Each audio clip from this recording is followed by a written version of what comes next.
Este tema está generando bastante agitación. Estamos caminando hacia una era en la que el cristianismo podría ser prohibido. Pronto, podría convertirse en un delito predicar el Evangelio. Nos estamos acercando a un tiempo en el que se informará a todos los creyentes que es ilegal creer, actuar o incluso hablar sobre la Biblia, la preciosa palabra de Dios. Me gustaría ofrecer una perspectiva bíblica sobre un tema particularmente urgente. Recientemente, el Congreso de los EEE.UU aprobó el proyecto de ley RH 690, que fue introducido con el objetivo de combatir el antisemitismo en Estados Unidos. Sin embargo, incluyeron una cláusula que ahora hace ilegal afirmar que los fariseos mataron a Jesús. Esta inclusión puede verse como una negación de la narrativa bíblica. El Washington Post informó que la representante Marjorie Taylor Greene, republicana de Georgia, se opuso al proyecto porque estaba preocupada de que esto pudiera ser utilizado para perseguir a cristianos que afirman que los judíos mataron a Jesús, una creencia que es considerada por muchos judíos como antisemita. El etiquetado de antisemitismo está equivocado, escribió ella en X el miércoles, agregando que no votaría a favor de la ley porque podría condenar a los cristianos por antisemitismo simplemente por creer en el Evangelio, que dice que Jesús fue entregado a Herodes para ser crucificado por los judíos. Actualmente, hay muchas reacciones en relación a este proyecto de ley y mucho ruido allá afuera. En un campamento encontrarás una interpretación y en otro una diferente. Algunos exagerarán, otros criticarán y algunos lo abrazarán. Sin duda, existirá y siempre habrá división siempre que se proponga algo así. Pero, como cristianos, ¿qué debemos pensar? Recordemos la historia de la iglesia primitiva, particularmente bajo el Imperio Romano y Nerón, donde había una aceptación en la sociedad de aquellos días para que los cristianos fueran perseguidos e incluso martirizados. ¿Podría tal tiempo estar viniendo nuevamente? Bueno, tenemos que recordar que cuando Jesucristo estaba en esta tierra, Él pasó por persecuciones. Él sufrió, el mundo lo rechazó, líderes religiosos conspiraron contra Él y lo crucificaron porque Él estaba en el mundo, pero no era del mundo. Sabiendo todo esto, deberíamos sorprendernos si un día nos sucede lo mismo a nosotros, los seguidores de Cristo. No cometamos un error. La profecía bíblica nos dice que un tiempo de persecución está llegando en los últimos días. El propio Jesús nos alertó, diciendo: «Te entregarán a la tribulación y te matarán, y serás odiado por todas las naciones». Por amor a mi nombre, este mensaje no es para alarmar o asustarte, sino simplemente para resaltar la validez de las Escrituras. Si lo que la Biblia dice que sucederá está empezando a cumplirse, entonces ¿por qué deberíamos sentirnos alarmados o asustados? La traducción ampliada del Salmo 34:19 dice: «Muchas adversidades y circunstancias desconcertantes confrontan al justo, pero el Señor lo libra de todas ellas». Esta es una pasaje notable de las Escrituras y es una que a menudo olvidamos. Como cristianos, no se nos prometió una vida libre de dificultades. Por el contrario, se nos prometió que Dios sería nuestro rescate. Las dificultades pueden venir de muchas formas, y mientras estés viviendo en este mundo, problemas y adversidades son simplemente parte de la vida. Yo diría incluso que esto es aún más cierto si eres cristiano, porque Jesús dijo en Juan 15:18 al 21, «Si el mundo los odia, recuerden que a mí me odió primero. El mundo los amaría si ustedes pertenecieran a él, pero ustedes ya no son parte del mundo. Yo los elegí para que salieran del mundo y por eso él los odia. Recuerden lo que les dije, un siervo no es mayor que su señor. Si a mí me persiguieron, también los perseguirán a ustedes. Si ellos me escucharon, también los escucharán a ustedes. Harán todo esto con ustedes por mi causa, porque rechazaron al que me envió». Ahora la cuestión para nosotros es, ¿cómo vamos a manejar el odio del mundo? ¿Cómo lidiamos con la persecución? Bien, tengo un pasaje de las Escrituras para ayudarte en esta área. 1 Pedro 4:13 al 16 dice: «Más bien, alégrense de participar en los sufrimientos de Cristo, para que también puedan estar rebosantes de alegría cuando su gloria sea revelada. Si son insultados por el nombre de Cristo, son bendecidos, porque el Espíritu de gloria, que es el Espíritu de Dios, reposa sobre ustedes. Si sufren, no debe ser como asesinos o ladrones o cualquier otro tipo de criminal, o incluso como entrometidos. Así que enfrentemos nuestras adversidades con fe, sabiendo que las tribulaciones son parte del viaje cristiano y que en medio de ellas somos fortalecidos y bendecidos por el Espíritu de Dios.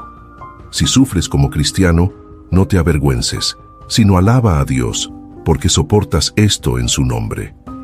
Cuando sufres por ser cristiano, fortalécete en la palabra de Dios, pues la Biblia dice que eres bendecido por el Espíritu de gloria y que el Espíritu de Dios reposa sobre ti. Permíteme animarte a enfrentar las dificultades. Por ser cristiano, eres bendecido, pues al participar de los sufrimientos por causa de Cristo, serás exultante en gloria cuando el Señor regrese. Serás recompensado por tu fidelidad. Enfrenta las dificultades de la vida, sabiendo que, como dice la Escritura, muchas son las aflicciones de los justos, pero el Señor los libra de todas ellas. Independientemente del tipo de problema que enfrentes, mientras estés en el Señor, lo superarás.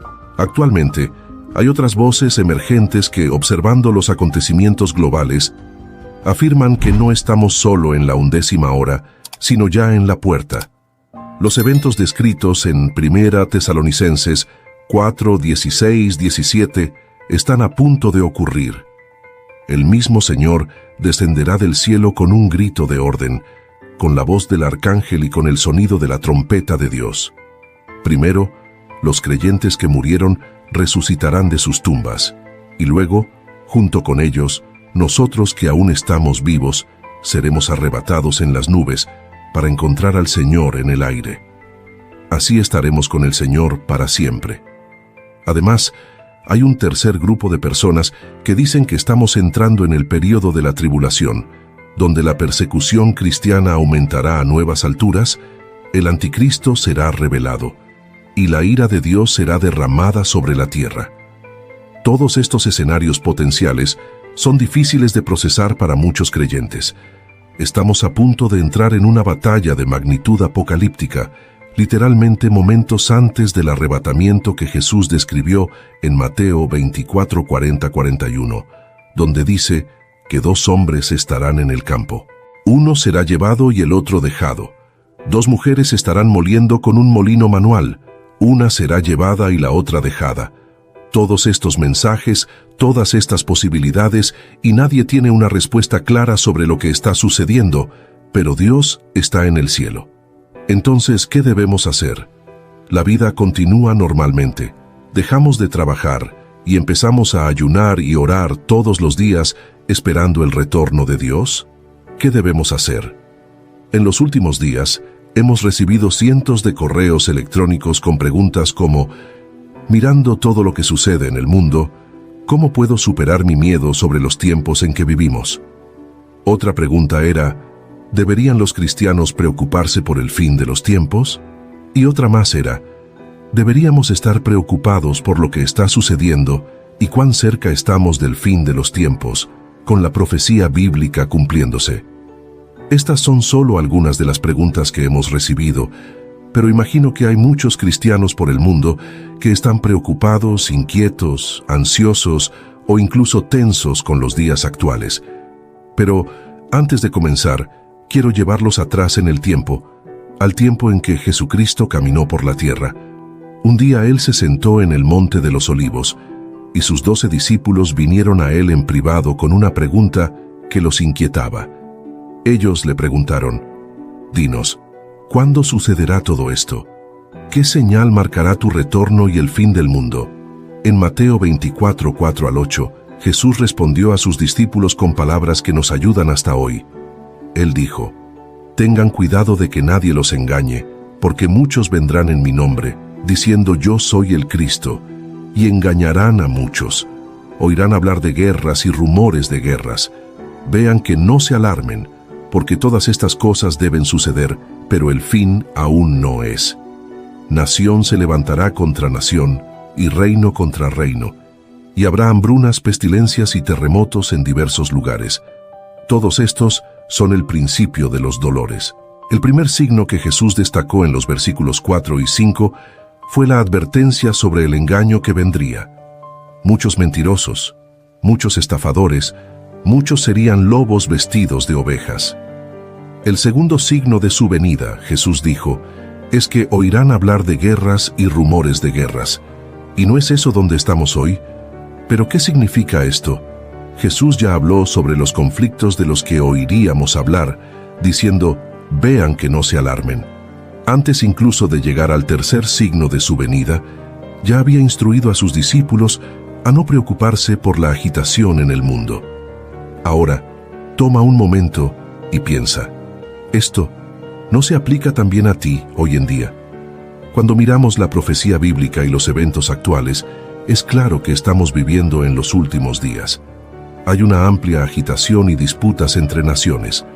Basta con mirar los acontecimientos actuales y verás una escalada de conflictos, guerras y hasta rumores de guerra por el mundo.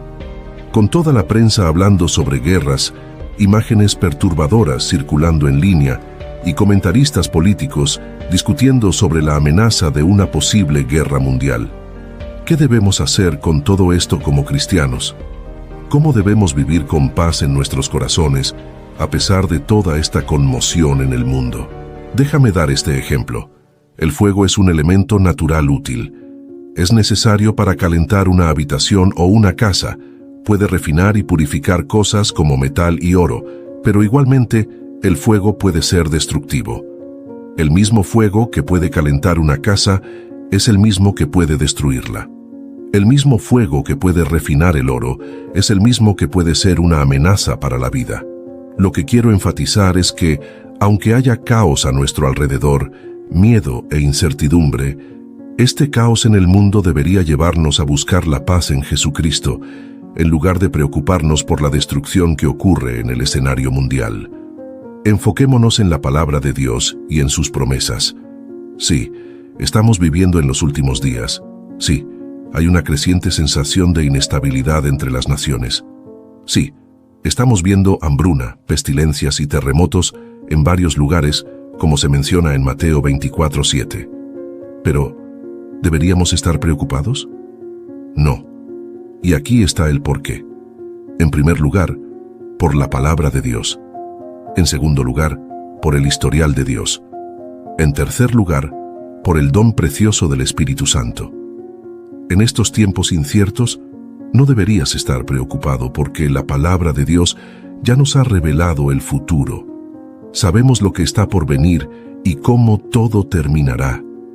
No necesitamos preocuparnos, pues la palabra de Dios nos dice en Lucas 21:28, cuando estas cosas comiencen a suceder, pónganse de pie y levanten sus cabezas, porque su redención está cerca.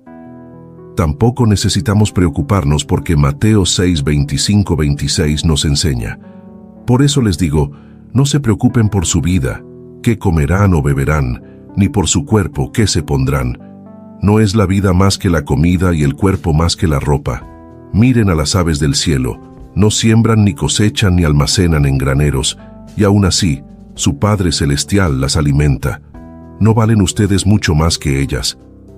Y lo que debería darnos paz como hijos de Dios es que el historial de Dios es perfecto. Él siempre ha defendido a sus hijos, siempre ha sido fiel y siempre ha rescatado a aquellos que confiaron en Él. En el libro de Génesis, cuando el mundo estaba lleno de maldad, Dios preservó a Noé y su familia. Cuando Sodoma y Gomorra fueron destruidas, Dios protegió a Lot y su familia. En el Éxodo, cuando el ángel de la muerte pasó por la tierra de Egipto, Dios protegió a todos aquellos que confiaron en Él y pusieron sangre en el dintel superior y en los laterales de la puerta. Y cuando los 3 jóvenes hebreos fueron lanzados en el horno ardiente, Dios estuvo allí con ellos. Por lo tanto, el punto es que el Dios a quien servimos, Jehová, tiene un historial extenso de protegernos y preservarnos. No tenemos nada que temer. Finalmente, nunca olvide al maravilloso Espíritu Santo. El Espíritu Santo nos capacita para ser audaces ante el caos y fuertes ante los problemas. La Biblia en Romanos 8:26 dice: de igual manera, el Espíritu nos ayuda en nuestra debilidad, pues no sabemos orar como debemos, pero el Espíritu mismo intercede por nosotros con gemidos indecibles.